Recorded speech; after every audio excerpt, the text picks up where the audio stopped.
All right, gents, I did it. I bought my first Rolex and I love this watch. And in fact, the one, I'm not gonna show you yet. Guys, in today's video, I wanna share with you the 5 other Rolexes I looked at that came really close, but then I tried on this one watch and it just sang to me. I'd read that this would happen to you and I was like, wow. And I'll talk a little bit about that story here in a second, but let's talk about those other watches I looked at, and I'll talk about why I like them and why they're on my hit list, because I am going to be definitely buying more than one. You ready, guys? Let's get into it.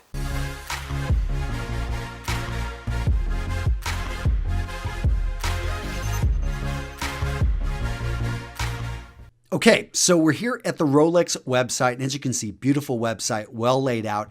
Let's go ahead and start off with number 5 on my list, guys. It's the iconic Submariner. So great watch. And I felt I was obligated to look at this iconic piece. Went out, tried on there were a number of them that I tried on.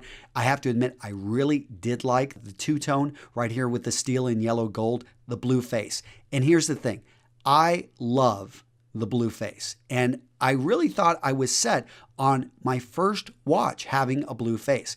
Whenever I saw it, I tried it on. I'm like, this looks really good. And this was probably my favorite Submariner one that I looked at, the steel and yellow gold. I didn't expect to like the two-tone as much as I did.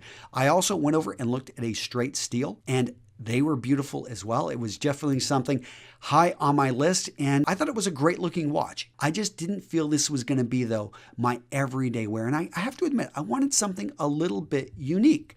So I went ahead and moved on, and let's go ahead and talk about what came in at number 4. Next up, we've got the Explorer, and not the Explorer 2. So the Explorer 2, if you've seen this one, a lot larger face, 42 millimeter. The Explorer, the 39 mil in the more classic design. I thought that this was a very nice watch. It was smaller than the Submariner, and there was just something, the more I learned about this watch and its history, and just how Sir Edmund Hillary apparently had one like this. I mean, it was something that I was definitely drawn to, and I looked at the overall, the dial, the face, everything about it was just simple and elegant. This was high on my list. And then I went over and I looked at the Oyster Perpetual. And I have to admit, I did not expect to like this. To me, this was the entry-level watch. But when I looked at it, I was like, this, again, very simple, very elegant, and oh, that blue face.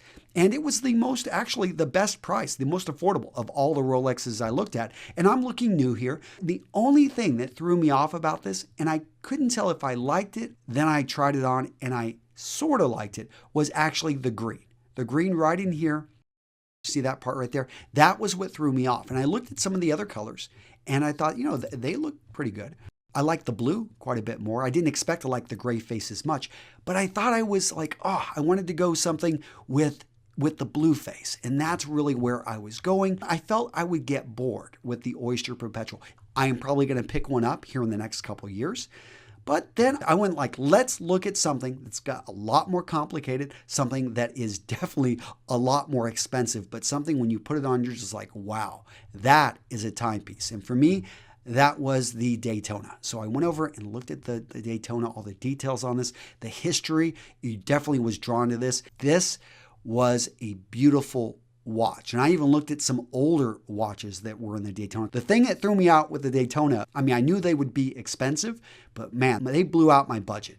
And it was something that, there were so many different options. I was with a gentleman that was wearing a Daytona, so he was the one showing me around, and they are beautiful watches. Probably maybe in the next 5 years, I'll pick one up. But it was something I realized because of how busy they were, I didn't see it as my everyday wear. So this next watch, I came really close. And in the next probably 6 to 8 months, I want to pick one up. All right, Jen, so this is the watch that I almost purchased. I love this watch. I didn't actually expect to like the Jubilee bracelet as much as I did. The blue face, the flat bezel versus over here, the fluted bezel. And I tried this one on as well. I liked both of them. I don't know if I like the fluted bezel as much. I did just that blue face, the simplicity of it. And it was really the bracelet that I was trying to make a decision on and was holding me off from making this purchase. The Datejust, guys, it was owned by Martin Luther King. He had a gold Datejust. And to me, it was just such a great watch. And I'm still going to purchase it in the next year. I'm going to grab one of these with the blue face. But before I made this purchase, I tried on a few other watches. And there was this one that I did not expect to like as much as I did. And as soon as I tried it on, I knew it was the one. All right, gents, here's the big reveal right there. You can see it. Yacht-master 40, Ever-Rose gold and steel with the chocolate face.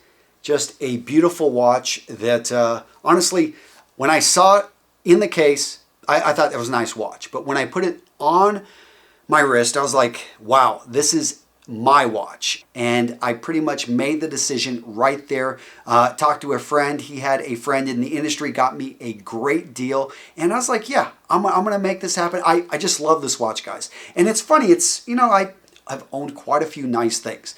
But when you have a watch that for me represents, and that's what this is about. This represents for me the success we had in 2017. No one can ever take that away from me. And to have something that when you wear it every day, it reminds you of the goals you accomplished and how far you've come over a decade.